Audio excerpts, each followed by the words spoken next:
Te damos la bienvenida a una nueva lección de este curso de Fundamentos de Azure, correspondiente a la carrera Azure Professional Training que estamos brindando desde Cono Sur Tech, una carrera completamente gratuita de formación en Azure.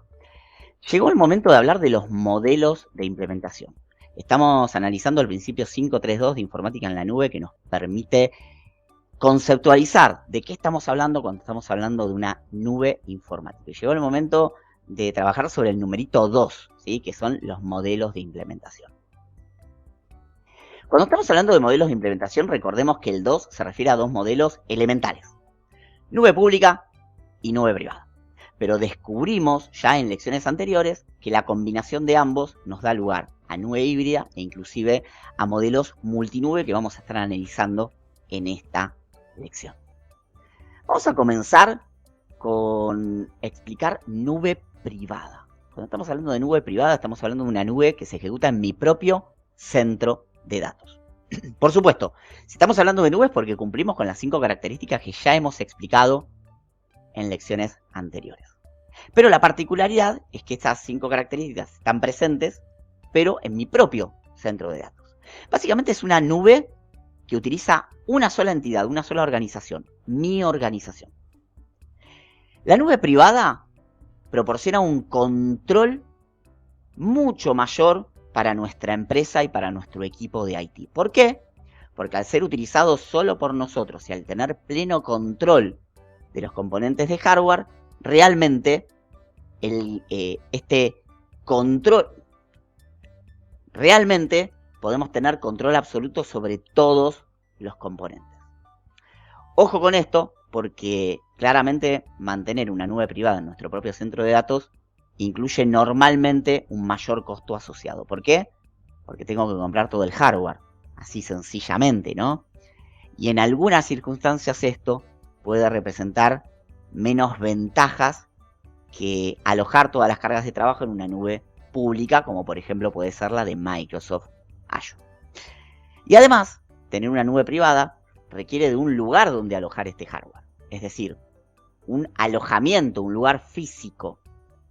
Este lugar físico puede ser propio, puedo ser dueño de mi infraestructura de centro de datos, hasta el último enchufe, como había dicho Fer en lecciones anteriores, o también en algunas circunstancias podemos alquilar, podemos ir a otro centro de datos de algún proveedor y decirle: mira, yo no te quiero contratar servicios como nube pública, yo lo que quiero es llevar mis equipos a tu centro de datos que ya tiene resueltas todas las cuestiones de refrigeración, energía eléctrica, seguridad en el acceso físico, probablemente cableados y demás. Entonces, puedo optar entre ser dueño de mi alojamiento, de mi centro de datos, o alquilarlo, pero finalmente siempre tengo que ser dueño de mi hardware, siempre tengo que ser dueño de la operación de esa nube privada. Es decir, son los empleados de nuestra organización los que tienen que mantener absolutamente todas las configuraciones.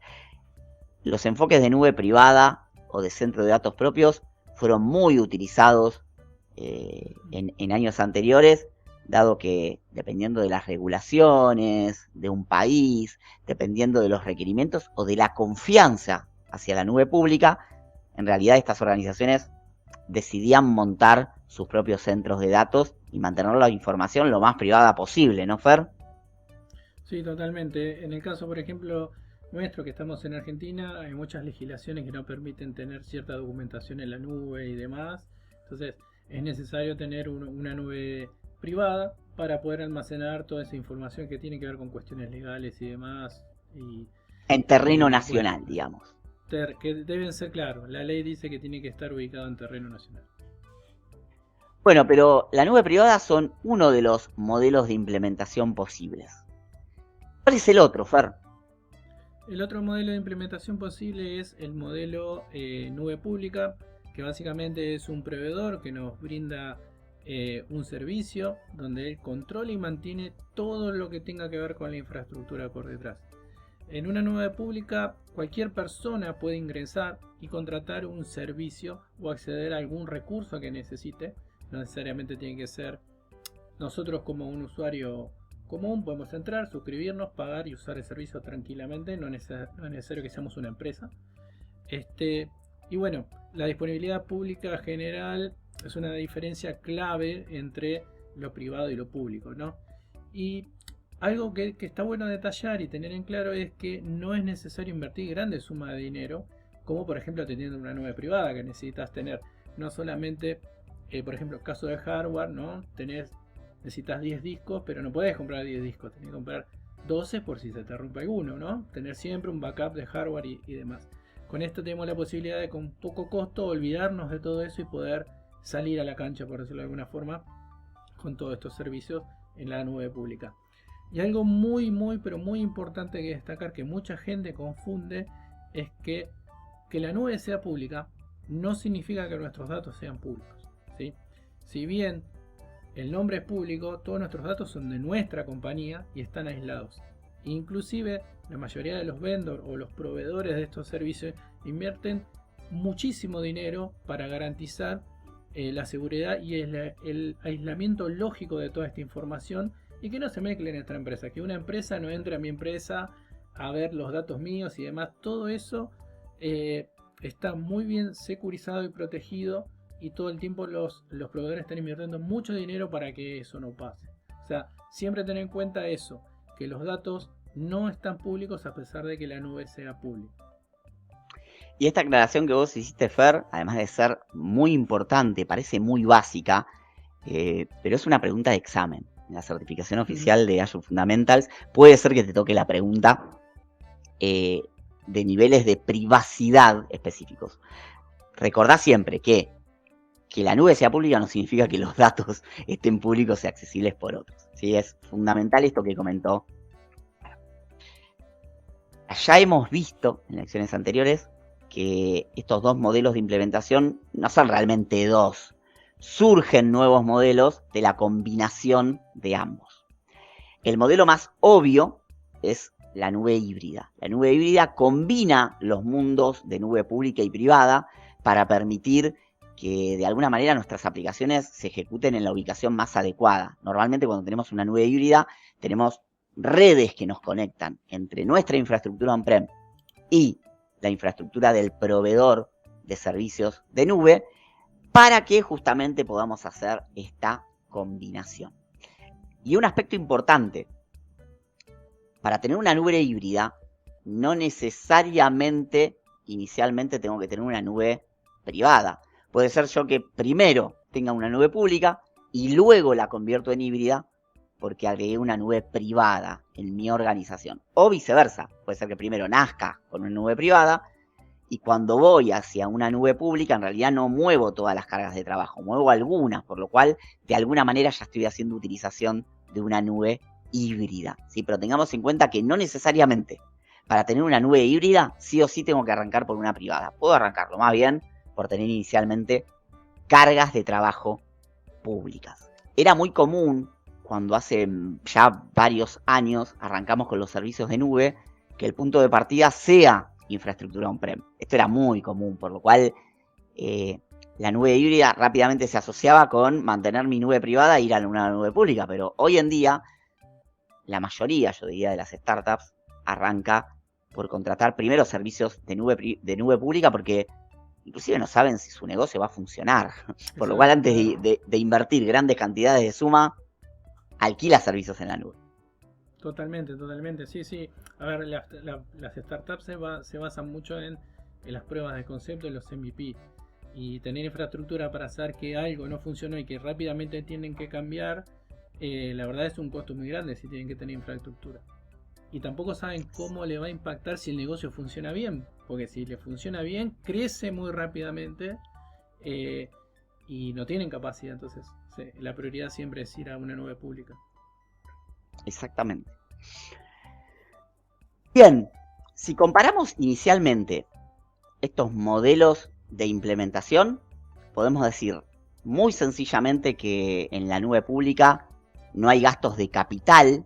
Ya vamos a conocer qué es esto de gastos de capital dentro de nuestro sistema de aprendizaje, pero básicamente no hay inversión inicial en donde yo me tenga que hacer de hardware específicamente, que sea propio, eso es muy bueno, pero que me incluye gastos de dinero grandes iniciales. Por otro lado, las aplicaciones pueden aprovisionarse y desaprovisionarse rápidamente. ¿Por qué? Porque el proveedor de servicios, el proveedor de nube, respeta las 5 características que les habíamos comentado antes y tiene hardware disponible para que yo pueda contratar servicios de valor agregado. Y lo más importante, solamente se paga por lo que usamos. Solamente. Si necesito arrancar con 2 máquinas virtuales, solamente pago estas 2 máquinas virtuales. Si después necesito agregarle bases de datos y otros servicios de valor agregado, los agrego y empiezo a pagar desde el momento en que los comencé a utilizar. En cambio, en una nube privada, sí o sí debe adquirirse hardware para un inicio, ¿sí? Sí o sí hay gastos de capital. Por otro lado, es verdad que las organizaciones tienen un control total de los recursos y de la seguridad. ¿Por qué? Porque el centro de datos, al ser propio, va a ingresar gente de mi organización, lo va a mantener personas de mi organización. Hay un control completo. Pero también esto lleva a una gran responsabilidad, que la responsabilidad es del mantenimiento y las actualizaciones de hardware. Si tengo un hardware, por ejemplo, que ya no está en garantía, porque lo tengo hace más de 3 años, me tengo que ocupar de reemplazarlo, porque si no estoy ante un gran riesgo, que ante una rotura, el proveedor que me vendió el hardware no me va a cubrir con garantía. Y la nube híbrida, que recordemos que es la combinación entre nube privada y nube pública, nos da la máxima flexibilidad posible de los dos mundos, ¿sí? Son las organizaciones las que determinan dónde se va a ejecutar cada una de las aplicaciones, una parte en la parte privada, otra parte en la parte pública, o quizás los datos están en la nube privada, pero las aplicaciones web que ejecutan esos datos en memoria están en una nube pública, por ejemplo. Esto nos permite tener también un control bastante flexible. Y por otro lado, esto permite que las organizaciones cumplan con ciertos requerimientos legales a veces, donde la legislación vigente, dependiendo cada país, puede ser que nos obliga a que ciertos datos críticos de nuestros usuarios estén en territorio nacional, por lo cual esos datos van a una nube privada y el resto de las cosas que no tienen una regulación o requerimientos a cumplirse legales pueden estar en una nube pública si es que el proveedor de servicios públicos no está en nuestro país. En el caso de Microsoft Azure y en el caso de Argentina, no tenemos un centro de datos de Microsoft Azure. ¿Sí? Podemos ir a centros de datos en Brasil, en Estados Unidos, en partes de Europa, en Chile, pero no en territorio argentino. Por lo cual, si necesitamos tener datos en territorio argentino, sí o sí vamos a tener que ir a una nube privada. Después, Fer, están el resto de las combinaciones. Además de nube híbrida, podemos quizás tener múltiples nubes públicas contratadas. Es muy común esto de tener Azure y Google o Azure y Amazon, ¿no? Sí, totalmente. Más que nada, muchas veces se usa por cuestiones de contingencia, por beneficios de algo muy puntual, de algún servicio que otro no cumpla.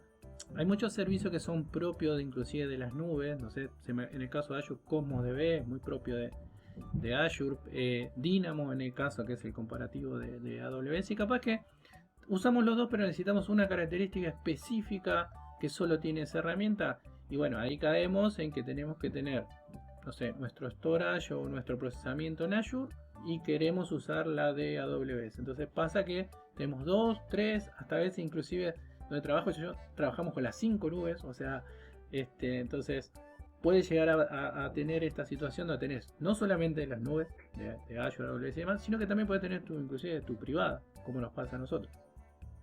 Exactamente.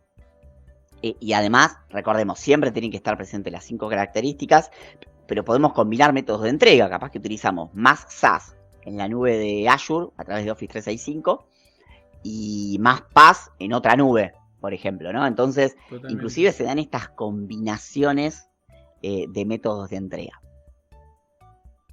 Y además, estas estrategias multinube, cuando se combinan con nubes privadas, se genera la famosa estrategia híbrida multinube, en donde mantenemos cargas de trabajo privadas en una nube privada, pero después las combinamos con servicios de diferentes nubes.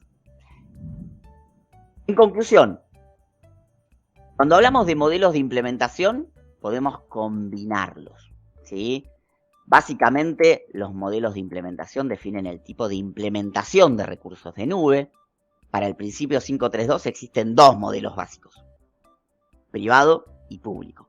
Pero en la vida real hay tres, porque hay uno natural de la combinación de ambos, que es el modelo híbrido. Pero hoy en día hay una tendencia cada vez mayor en combinar los modelos híbridos también con estrategias multinube, ¿sí? Por lo cual, como parte de nuestras conclusiones, podemos decir que el modelo de implementación híbrido, por un lado, no necesariamente tiene que comenzar por una nube privada o una nube pública, puede ser indistinto. Yo puedo ir a un modelo híbrido habiendo comenzado con una nube privada, porque ya tenía cargas on-prem, o habiendo comenzado por una nube pública. ¿Por qué? Porque soy una empresa nueva que empecé a contratar servicios en la nube. Y por otro lado, podemos migrar de una nube privada a una nube pública de manera completa, pero también lo podemos hacer viceversa. Podemos tener todas nuestras cargas de trabajo en una nube pública y decidir que por algún motivo migramos todo a infraestructura on-premises. Por lo cual, Fer, son múltiples las combinaciones que podemos tener de modelos de implementación, y de esta manera también hemos cerrado con estas lecciones los capítulos de Principio 532, que es un principio tan importante para poder conceptualizar de qué estamos hablando cuando estamos hablando de una nube o de informática en la nube. Pero acá no termina esta sección de fundamentos de nube, tenemos más lecciones por delante. Si estás viendo este video desde nuestro sistema de aprendizaje, significa que ya te sumaste a la carrera de Azure Professional Training y tenés acceso a todos los beneficios, material extendido teórico, quizzes, ejercicios y demás. Pero si estás viendo este video a través de YouTube, ¿qué tenemos para decirte, Fer? Que si estás viendo este video por YouTube, antes de ir a registrarte en el sitio web de Conosur para hacer el curso, primero dale suscribir y dale un like a este video. Exactamente, y no te olvides, si es que no estás en el sistema de aprendizaje, que podés ver todos los videos de este curso a través de YouTube, le vas a sacar un máximo provecho, pero si te registras en Conosur y te sumás de manera gratuita a esta carrera que se compone de varios cursos de Azure, además vas a tener material extendido, te volvemos a repetir, ejercicios, quizzes, y si aprobás todo, certificado emitido por Conosur para demostrar a todos tus compañeros y compañeras de trabajo que has superado el desafío que tenemos para ofrecerte. Nos vemos en la próxima lección.